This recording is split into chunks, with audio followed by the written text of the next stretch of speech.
Fala galera que está aqui acompanhando todos os dias notícias, informações sobre negócios, tecnologia, inovação, investimentos e startups. Hoje eu trouxe um cara que reúne todas essas áreas num só, um cara que é um empreendedor serial, ele que é cofundador de várias empresas, incluindo um programa de treinamento empresarial chamado Empresa Vendável, um cara que está aí com mais de 30 anos de empresa, ele que montou a empresa que a Nasajon Sistemas, que é a sexta maior empresa de software contábil do Brasil, engenheiro mecânico formado pela UERJ, fez treinamentos aí, especializações na verdade em fusões e aquisições no New York Institute of Finance. Eu sei que o currículo é grande, mas eu vou pegar mais pontos aqui. Ele é um alumni da Angels na Harvard Business School, Alumni Angels, ou seja, investidores anjo lá de Harvard. Enfim, é um prazer estar falando com o Cláudio Nasajon. Cláudio, muito obrigado por estar falando aqui pra galera, compartilhando sua experiência. Valeu mesmo. Eu que te agradeço a oportunidade aí, Gerson.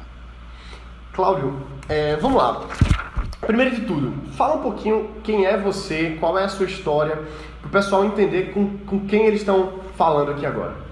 Ih, rapaz, teu podcast dura 3h30? Vamos demorar mais ou menos aí uns 20 minutinhos. Eu fiz 55 anos ontem, então legal. Contar uma história desse tamanho é muita coisa. Mas eu posso assim pincelar meia dúzia de questões. Eu comecei a minha primeira empresa quando tinha 14 anos. Eu não pude formalizar porque era menor de idade, então eu utilizei uma das empresas da família. Eu comprava no atacado cubos mágicos e vendia. Primeiro eu vendia na escola, depois comecei a vender nos cursos, depois virei vendedor ambulante, fiz muito dinheiro com cubo mágico. Depois passou a moda, montei uma equipe de música para animar festas e por aí vai. A minha adolescência toda eu ganhei dinheiro fazendo empresas. Eu não queria ser empregado, eu não queria ganhar mesada, nem tinha como. Até que com 19 anos, eu já na faculdade, entrei num estágio não remunerado para aprender a programar. E aí aprendi programação, comecei a vender serviços. Aos 20 anos eu montei a minha primeira empresa formal, que foi a Nasajon Sistemas, e ela vai fazer 35 anos agora em maio, este mês, que entra, e nós somos hoje a sexta maior empresa de software contábil no Brasil. Tenho 250 funcionários, estamos presentes em 17 capitais. Essa empresa é uma empresa que serviu de base para um desenvolvimento empresarial. Eu, a partir de 2008, já com a empresa no automático, eu tenho diretores, tenho uma estrutura, uma equipe fantástica lá que toca a empresa, sem a minha presença no operacional. Eu hoje não tenho uma tarefa operacional. Você me diz, o que você faz, Nasajon? Eu vou lá atrapalhar. Então eu comecei a investir em outras empresas, comecei a usar esse conhecimento, porque na verdade o que eu faço é criar conhecimento. Toda vez que a gente testa eu sou um empreendedor por natureza, mas um empreendedor daquele que fica testando coisas novas. Que empreendedor que só segue a linha dos outros não vai chegar no mesmo lugar dos outros. Tem um livro muito legal que é escrito por eu esqueci qual é o nome da empresa dele, mas ele fala: quem não faz poeira, come poeira. Então ele ilustra isso com as trilhas de jipes, né? Quem está na frente, que está arriscando, que não sabe se vai cair no buraco, esse cara está mais arriscado. Mas ele está fazendo poeira para os demais que vêm atrás. Quem está atrás está mais seguro, mas está comendo a poeira do primeiro. Então, eu nessa linha eu fico testando coisas novas o tempo todo e à medida que eu vou errando, e eu já errei muito, eu vou anotando. Isso tudo para mim são lições aprendidas. E às vezes eu acerto e vou anotando também. Até que eu criei uma espécie de uma fórmula, que é um processo que eu venho seguindo já há uns 10 anos nas empresas em que eu construí. E eu comecei, eu tenho casos, Gerson, eu fui fundador, assim, no PowerPoint de uma empresa chamada Braspag. Eu investi, eram 2 garotos, eu era professor de planejamento de negócios na PUC Rio, e um dos meus alunos tinha um irmão que estava com uma empresa, ele veio me apresentar o projeto no PowerPoint, o garoto nem faculdade tinha. E eu investi um dinheiro com ele, a gente montou a Braspag e nós vendemos essa empresa 4 anos depois, por 25 milhões de reais. Os caras ficaram multimilionários, os 2 sócios fundadores ficaram multimilionários antes dos 30 anos. isso aí. Foi 24.000% isso aí. Depois nós montamos uma outra empresa também nessa área, que também investi 50 mil, vendi por 2 milhões no ano seguinte. Depois compramos a participação majoritária na Moip. Moip foi crescendo, foi vendida no ano passado por 160 milhões de reais. E, enfim, por aí vai. Então a gente fórmula que permite aplicar isso em empresas. Hoje eu tenho participação, pra você ter ideia, em clínicas de fisioterapia, em empresas de software. Tenho hoje, depois desse teu podcast aqui, eu vou para uma reunião que eu estou negociando uma empresa de serviços médicos. Então, assim, tem empresas do mundo digital e empresas do mundo real. Porque todas as empresas, Gerson, elas têm um único passo a seguir, né? Você tem que arrumar... Não é todas as empresas, tem empresas, as ONGs, mas as empresas com fins lucrativos, as empresas padrão, digamos assim, empresas da iniciativa privada com fins lucrativos, e eu acho que até as não lucrativas deveriam ter fins lucrativos, mesmo que fosse para reinvestir nelas próprias, porque a sustentabilidade econômica é que dá a sustentação das empresas. Mas então todas as empresas que têm fins lucrativos, elas em definitiva, elas têm alguns pilares sobre os quais elas precisam se basear. Um dos pilares é atrair clientes. E você atrai clientes, se você tem um bom produto, os clientes vão chegar. Não! Nós já vimos, a história está repleta de empresas que tinham excelentes produtos, fantásticos produtos, que solucionavam problemas enormes e que se deram mal. Por quê? Porque não tinham fluxo de caixa, ou porque não conseguiam manter o cliente depois da venda, ou porque não... Enfim, por vários motivos. Mas não basta você ter um bom produto. Você tem que ter clientes satisfeitos. O que eu descobri, quer dizer, um dos pilares do que eu descobri nessa minha trajetória empreendedora, vão-se lá 35 anos, é que mais importante do que o produto, mais importante do que o serviço, mais importante do que qualquer outro, assim, se você perguntar, Cláudio, qual é a mais importante característica de uma empresa de sucesso? Eu vou te dizer, é a satisfação do cliente. E a satisfação do cliente virou clichê, Gerson, durante muito tempo. Todo mundo diz, satisfação do cliente em primeiro lugar, cliente é o rei, cliente sempre tem razão. Bobagem, balela total. Aí você comprava, você vai numa loja dessa, uma vez eu fiz um podcast sobre isso também, botei no meu blog, tá? Deve estar perdido ali eu tenho hoje 1.800 artigos no meu blog, né? Deve estar perdido lá nos 10 anos atrás. Mas eu me lembro que eu fui numa loja que estava lá, o cliente em primeiro lugar, tinha um monte de plaquinha na loja, cliente em primeiro lugar, cliente é rei, aqui o cliente sempre tem razão, como se fossem os valores da empresa. E aí eu fui trocar um presente que eu tinha ganho no aniversário, e fui lá, e era sábado. E aí num cantinho perto do caixa estava escrito lá, não fazemos trocas aos sábados.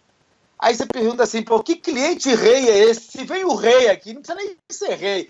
Se vem um ministro de Estado aqui, que nem tá longe de ser rei, e quiser trocar a blusa dele num sábado, tu vai dizer que não troca os sábados? Aqui. Então, assim, essa coisa de cliente rei virou balela. Mas muito recentemente, coisa de 3 anos atrás, a coisa foi institucionalizada, porque foi lançado aqui, deixa eu botar meu telefone para carregar, que ele já avisou que está com a bateria fraca. Pronto. Então, foi criado um negócio chamado Net Promoter Score.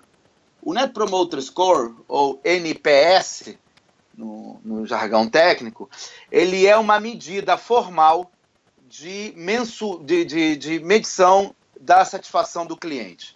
E você já conhece, você e quem está nos ouvindo já conhece isso, porque já várias vezes deve ter passado por, sei lá, ligar para a NET, por exemplo, para alguma dessas empresas, as companhias aéreas todas praticamente já aderiram. E aí o cara te faz 2 perguntas. Ele pergunta, numa escala de 0 a 10, quanto você indicaria esta nossa empresa para algum amigo ou familiar? Essa é a pergunta 1. E a pergunta 2 é, qual é a principal razão dessa sua resposta?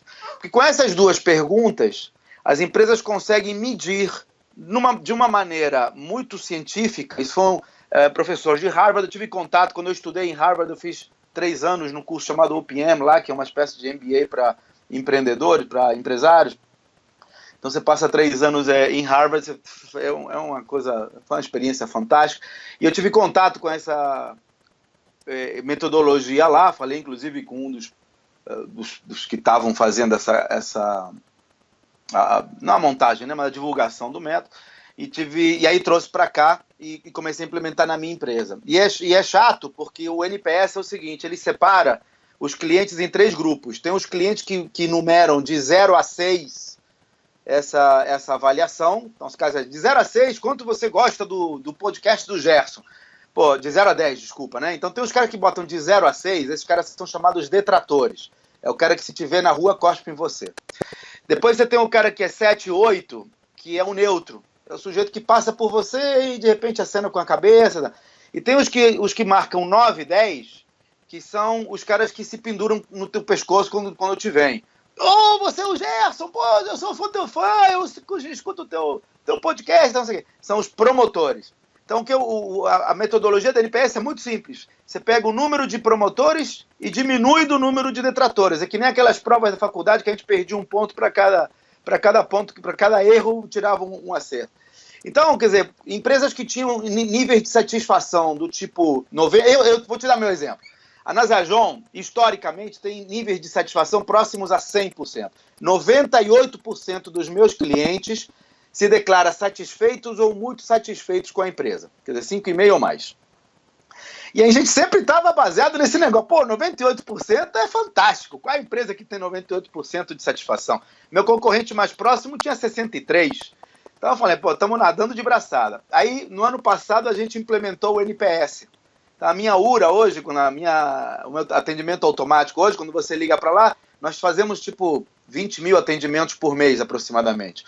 Então é uma medida muito, muito séria, não são 3 ou 5 ou 10, são 20 mil pessoas dizendo como é que se atende. E aí nós implementamos o NPS. Rapaz, no primeiro mês a gente teve acho que 57 de NPS. E aí todo mundo ficou deprimido, né? Essa porra tá errada, o telefone tá ruim, os caras não estão batendo. Aí modificamos tudo, começamos a fazer, não, tava certo. Enfim, o que acontece? Eu tenho muita gente no neutro. Hoje o NPS tem 67, que é muito bom. A média do meu setor é 52, pra você ter ideia. Mas assim, é muito mais relação você ter um NPS acima de 70 do que uma satisfação de usuários. Por quê? Uma coisa é cliente satisfeito porque está satisfeito, mas é neutro. Ele está satisfeito e pronto. Aí você pede um depoimento, o cara, não tem nada que desabone, não. Está tudo certo. Entendeu? Mas o cara que quer é o promotor, que é 9 e 10. Não, o Gerson é do caramba, a empresa dele é fantástica, recomendo, pode comprar. Esse é o cara que presta. E é isso que o NPS mede. Então, e os estudos mostram que as empresas que têm NPS acima de 70, elas geram 80% a mais de resultado do que as empresas abaixo desse valor. Então é um número que vale a pena buscar. Então esse é um dos pilares, se você assim, perguntar assim, em 35 anos o que você aprendeu? Tem que deixar o cliente satisfeito. Agora, você pode deixar o cliente satisfeito de várias maneiras. Uma é você se desvivendo pelo cliente, você dando para esse cliente uma experiência fantástica, que via de regra isso é muito bom. Então é bem legal você dar mais do que o que você promete. E hoje, Gerson, as empresas, de uma maneira geral, elas não cumprem o que prometem. Então você já cumpriu o que você promete, já é bom. Eu lembro quando a gente instalou a qualidade total, em 95, se não me engano, nós começamos a implementar a norma NBR da ISO 9001 da qualidade total. E uma das coisas que a gente tinha que garantir para os auditores era que, seja lá o que for que a gente prometia, a gente garantia a entrega. Então você pode prometer cocô em lata, desde que você entregue cocô em lata. Aliás, outro dia eu vi uma propaganda, tem cocô em lata mesmo, é adubo que o cara vende, o cara chama de cocô em lata. Então, se você vende cocô em lata e entrega cocô em lata, tá tudo certo, qualidade 10. Agora, se você promete cocô em lata e entrega uma pasta barrenta, aí não funciona. Então, o que acontece? Se você tem um bom produto, eu dou muito o exemplo do guarda-chuva, né? Você compra um guarda-chuva numa chuva, tá chovendo, aparece os camelões, não sei aí em Recife, mas aqui, quando começa a chover, aparece um camelão em cada esquina vendendo guarda-chuva. E você compra os guarda-chuva por R$10. R$5 os normais, R$10 o automático. Quando você compra um guarda-chuva por R$10, eu não sei você, mas eu espero que ele dure 2, 3 chuvas no máximo. Eu não imagino que esse guarda-chuva vai me acompanhar nos próximos 10 anos. Não por R$10. Então, quando ele dura um mês, eu já fico contente. Pô, guarda-chuva bom. Vou comprar sempre nesse camelô. Entendeu? Agora, diferente quando você vai numa Dolce & Gabbana, quando você vai numa Louis Vuitton e compra um guarda-chuva de R$1.500 e ele quebra depois de 6 anos. Aí você fica a pé da vida. Você, pô, eu comprei esse guarda-chuva para dar para os meus filhos. Isso aqui tinha que ser uma Montblanc. Isso aqui tinha que ser um Rolex, né? Um Rolex dos guarda-chuvas. A Louis Vuitton está vendo por R$2.500 o guarda-chuva deles. Então, o que eu quero dizer é o seguinte. Se você entregar o que você prometer, já está no lucro, porque a grande maioria das empresas não faz o que promete. Promete enviar um contrato e não manda. Promete ligar de volta e não liga. Promete fazer a implantação no dia tal e não faz. Então, se você puder fazer mais do que você promete, você já está nos 5% da etapa superior. Então, manter o cliente satisfeito é sempre um bom negócio. Mas também não para por aí, porque para você ter uma empresa que cresça, você precisa de um time. Você não pode fazer a coisa sozinha, senão você não consegue crescer. As pessoas têm 10 dedos.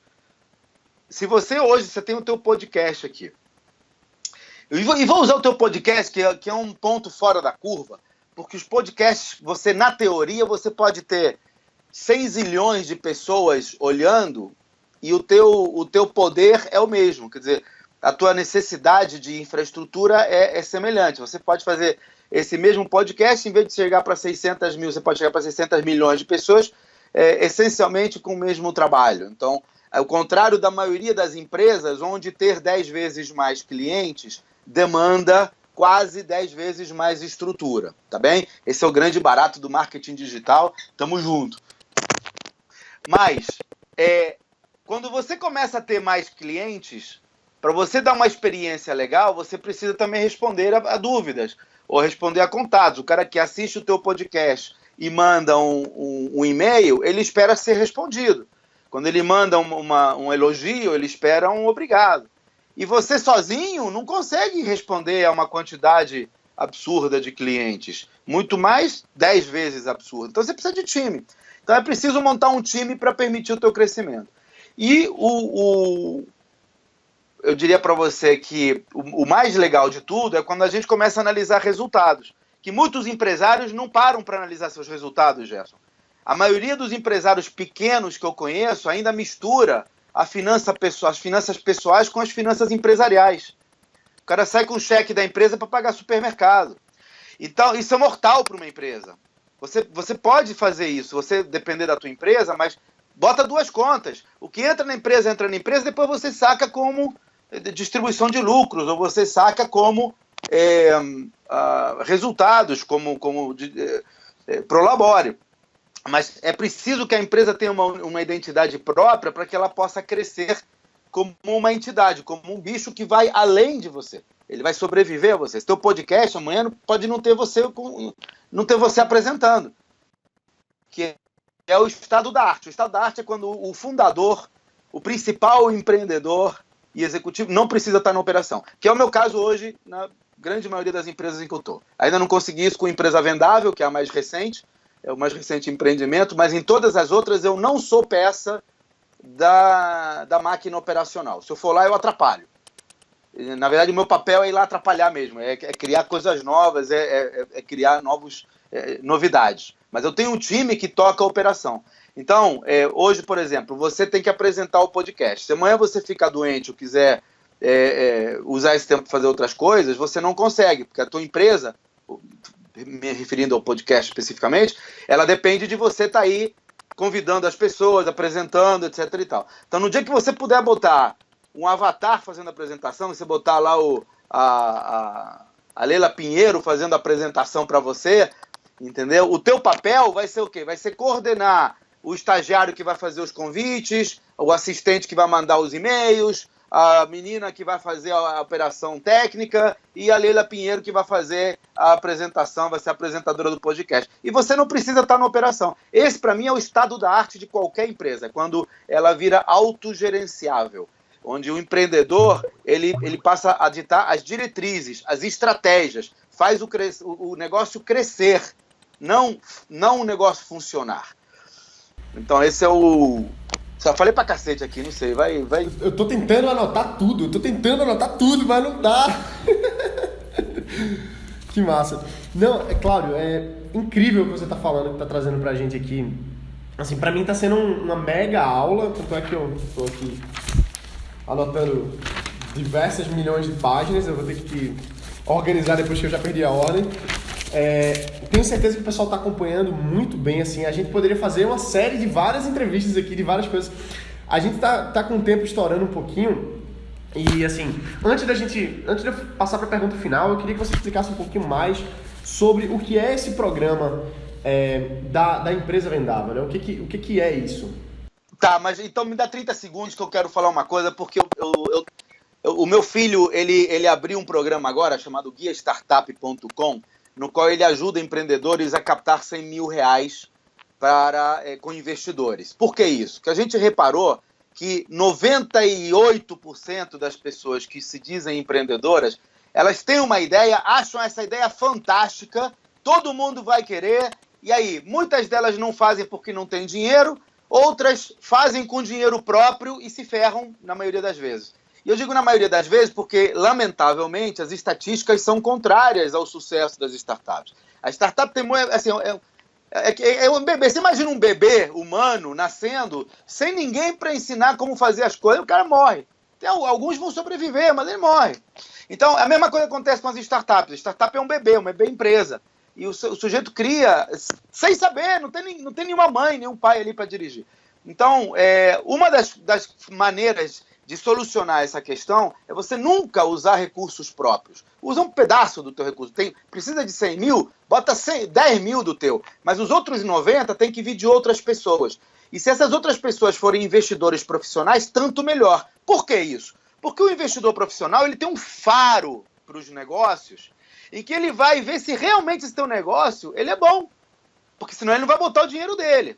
E segundo, ele é um pai, ele é uma madrasta, um padrasto, ele vai te dar informações, vai te dar rede de relacionamento. Então, as startups têm muito mais chances de sucesso quando elas são investidas com investidores anjos do que quando não tem. E eu antes fazia isso, eu cheguei a fazer vários programas, eu fiz o Startup Legacy, por exemplo, que a gente chega a ter 2 mil pessoas nos programas e tal, mas agora eu passei por uma outra fase, que é a fase das empresas já mais maduras, e aí o Gabriel assumiu isso daí. Então, se algum dos teus leitores aí quiser assumir, quiser aprender, tá com uma ideia, quer aprender a empreender, entra lá, guiastartup.com, fala com o Gabriel de graça, é tudo gratuito, ele tem a parte de vídeo, depois ele dá consultoria, e depois, se quiser, contrata o cara para continuar. O empresa vendável, ele entra exatamente no passo seguinte, que o sujeito teve uma ideia, validou a ideia, conseguiu capital, fez a coisa funcionar, tem os primeiros clientes. Então já estou lá com 10 clientes, faturo lá R$1.000 por mês, o negócio está funcionando, se provou. A gente chama de validar o negócio. Pô, e agora, cara, como é que eu faço crescer? Então eu tenho uma clínica que tem 4 pessoas e tem 200 clientes, como é que eu faço para crescer? Então, para esse cliente, eu tenho uma clínica odontológica, eu tenho uma clínica de fisioterapia, eu tenho um escritório de advocacia, eu tenho uma pequena marcenaria, tem uma empresa de desenvolvimento de software, tem um podcast. Quer dizer, é uma empresa que já está funcionando, já se estabeleceu, o dono já tem uma fórmula de sucesso. Você já sabe como fazer o teu podcast funcionar. Você já tem a fórmula do podcast. Como é que você cresce agora? Então aí é onde a gente entra com empresa vendável. Eu me juntei com o Sandro San, que é um dos maiores estrategistas do país, o cara que já comprou e vendeu mais de 27 empresas, ele comprava empresas em dificuldade, reestruturava e vendia, quer dizer, é um cara que sabe como tirar empresas do aperto e conhece essa coisa de marketing digital, como atrair clientes e tal. E aí pegou a minha experiência também com investimentos e com identificação de bons negócios, e essa fórmula que eu te falei que a gente meio que identificou ao longo desses 30 anos, 35 anos, e encapsulamos isso num programa de capacitação empresarial chamado Empresa Vendável. O Empresa Vendável ele é composto por duas etapas. Tem uma etapa que é gratuita, você entra lá vou dar o teu link, porque se você quiser depois dar algum bônus teu aí, fica à vontade. Então você entra lá em startupsdeimpacto.com/empresa vendável e você vai cair numa série de cursos, são 3 aulas, em que a gente explica os 5 pilares do valor de uma empresa. Os 5 pilares que fazem que uma empresa possa ser rentável escalável, que possa crescer e autogerenciável, para que o dono da empresa, o fundador, ele possa usufruir dela como um legado, que ele possa tirar férias de 30 dias. Sabe quantos empreendedores eu conheço que conseguem tirar 30 dias de férias? Conta com as mãos. Não, se eu sair não posso porque a empresa para. A empresa não pode parar porque você viaja, meu amigo. Então, ela tem que ser uma máquina autônoma. Então, a gente ensina como criar máquinas de fazer dinheiro autônomas, que a gente chama. Então, são os 5 pilares que a gente chama, que são a vocação. Então, cada empresa, você tem um podcast, 600 mil downloads. Mas se você agora começar a falar de culinária, você vai se perder. Se você agora falar de moda, você vai se perder. O teu negócio é startups. Essa é a tua vocação. Você está entendendo? É que nem se eu falar agora sobre penteados de cabelo. Estou ferrado. Né? Então, e tem empresa que não tem essa visão. Quer fazer de tudo um pouco. Cair na rede é peixe. Não pode. Não pode porque isso prejudica outra. Então a gente fala da vocação, eu explico como identificar a tua vocação. Depois o segundo pilar é a autonomia. Eu mostro como você faz para não depender de uma pessoa específica. Por exemplo, aqui no teu podcast, como é que você faz para não depender do Gerson para fazer o podcast? Vou te ensinar, entendeu? Então o sujeito que está ali, que é a clínica odontológica, o dentista, depende dele. Sem a mão dele, a empresa não funciona. Então se ele morre, acabou a empresa. Que legado é esse que você está construindo? Então, eu ensino para o dentista como fazer. Um dos nossos alunos, inclusive, era dentista, montou uma franquia dentária. Olha que beleza. Ele não precisa estar na... Então, eu ensino como montar autonomia, quer dizer, independência de fornecedores, clientes ou pessoas específicas. Depois nós vamos falar de lucratividade. Como fazer com que o teu lucro seja maior. Como você faz para receber antes e pagar depois. Para diminuir esse gap e colocá-lo ao contrário para ter uma empresa que cresça. Quanto mais clientes você tem, mais você cresce. Ao contrário de algumas empresas que, para crescer mais, precisam gastar mais, porque precisam colocar investimento. Então, tudo é fluxo de caixa. A gente fala isso muito no fluxo de caixa. E temos parceiros importantes no fluxo, nessa coisa contábil. A HC Donin, por exemplo, a Donin, que é um dos maiores escritórios contábeis da Rede Nacional de Contabilistas, é parceiro nosso, ele dá aulas sobre como analisar as demonstrações financeiras, tudo dentro do curso. Depois temos a parte de organização. A gente fala o quarto pilar. A organização é como você monta a equipe. Como você cria um time dos sonhos. Ah, não tenho dinheiro para contratar gente boa. Tem? Você pode contratar desde estagiários não remunerados, e tem muita gente querendo até pagar para trabalhar. Tá? Se você oferece, não vai pagar para trabalhar para ser teu menino dos mandados, para servir café. Mas se você precisa de alguém para fazer, sei lá, para responder e-mail do podcast, pode chamar a gente, que tem gente querendo trabalhar e aprender com a experiência. Por quê? Porque precisa se colocar no mercado de trabalho. Você tem gente que já estava no mercado de trabalho e saiu. Mulheres grávidas, pessoas aposentadas, saíram, mas não querem ficar em casa, precisam entrar de novo, querem se sentir úteis para a sociedade. Você contrata gente muito boa por muito pouco. Então eu ensino como fazer isso. E tem alguns contratos que você pode fazer. Nós temos também um outro patrocinador do nosso programa, é o Leonardo Pessoa, que é um advogado, que ele tem uma escola de direito e ele então ensina como fazer os contratos e como fazer, que cuidados você deve ter com a parte legal, digamos assim, para você se precaver. Amanhã você não contratar uma pessoa para trabalhar de graça, depois ela te acionar para receber o salário como trabalho escravo, né? Então, o Leonardo... então tem que preparar. E o último pilar, que para mim é a menina dos olhos, é a recorrência. O pilar é o R, que é da recorrência. Como você faz para criar, para transformar a tua oferta, em vez de você vender uma vez só, para você vender uma assinatura, que uma vez que você captou o cliente, ele fica teu cliente para sempre, até ele desistir. Então eu ensino como fazer isso também. Então a gente fala disso, valor, vocação, autonomia, lucratividade, organização e recorrência. A gente dá a fórmula, é um curso de 10 módulos, tudo online, 100% online, você faz em qualquer lugar do mundo, no teu celular, no teu telefone, e você entra ali, você aprende como fazer, tem uma apostila para você fazer download, e a gente tem alguns encontros online, ao vivo, que a gente usa para tirar dúvidas dos clientes. Então, quem quiser, startupsdealtoimpacto.com/EV de empresa vendável. Que massa. E, inclusive, isso é um material que está fechado, né? Vocês abriram, mas vocês fecharam, e vocês estão abrindo agora para a galera. Pô, pessoal, que massa que vocês estão recebendo isso. Muito obrigado, Cláudio. Valeu mesmo aí. Tenho certeza que o pessoal vai aproveitar muito. Cláudio, pra gente encerrar, que a gente já estourou o tempo, eu sei que a gente podia passar o dia inteiro aqui, uma semana inteira conversando. Infelizmente a gente vai ter que encerrar. E eu queria saber, assim, a sua última mensagem, assim, para quem tá no começo, para quem tá lá atrás. Não é lá atrás, mas assim, se você pudesse voltar pro começo e dar um conselho para você mesmo, o que seria, né? Jefferson, eu meio que já falei, você não pode andar sozinho. Sozinho não dá. Procura alguém para estar contigo. Inclusive, quem quiser me seguir, eu tenho um blog, claudionazajon.com. Eu tenho um programa de rádio na JBFM, que é a emissora de maior audiência aqui no Rio de Janeiro, na FM, em que eu falo sobre gestão empresarial e eu replico as dicas lá no blog. Então, procura mentores, procura alguém para te dar as diretrizes. E olha, tem muito mais gente disposta a ajudar do que você imagina. Por que o Gerson me ajudaria? Não, o Gerson não vai ajudar todos, mas se você mandar para o Gerson, se você mandar para o Cláudio, se você mandar para uma pessoa que você admire, explicando o que você quer fazer e por que você quer fazer isso, tem boas chances de que você não precise mandar para 10 pessoas, porque uma das 10 antes vai topar ser teu mentor. Beleza, Cláudio, mais uma vez. Essa é a minha dica de encerramento aqui. Show de bola. Pessoal, Cláudio, quero mais uma vez agradecer a sua generosidade de estar batendo esse papo super, super bacana aqui, mostrando sua visão, mostrando sua energia, que isso é incrível. Agradeço em nome da galera toda que está assistindo. Muito obrigado mesmo.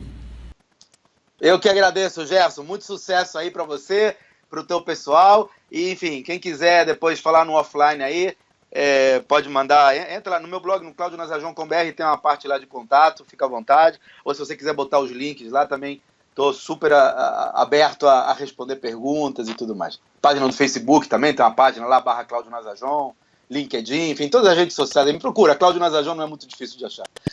Tá bom? Sucesso aí pra você, pro teu podcast e pra tua audiência, Gerson. Até a próxima. Obrigado. É isso aí, pessoal. Foi muito bom, galera. Então, quem tá vendo pelo YouTube, se inscreve aqui no canal, curte esse vídeo, deixa seu comentário aqui embaixo. Os links estão aqui no YouTube. E quem tá ouvindo, na verdade, pelo iTunes e pelo Android, deixa um review que faz toda a diferença. Beleza? Um abraço, galera. Valeu e até mais.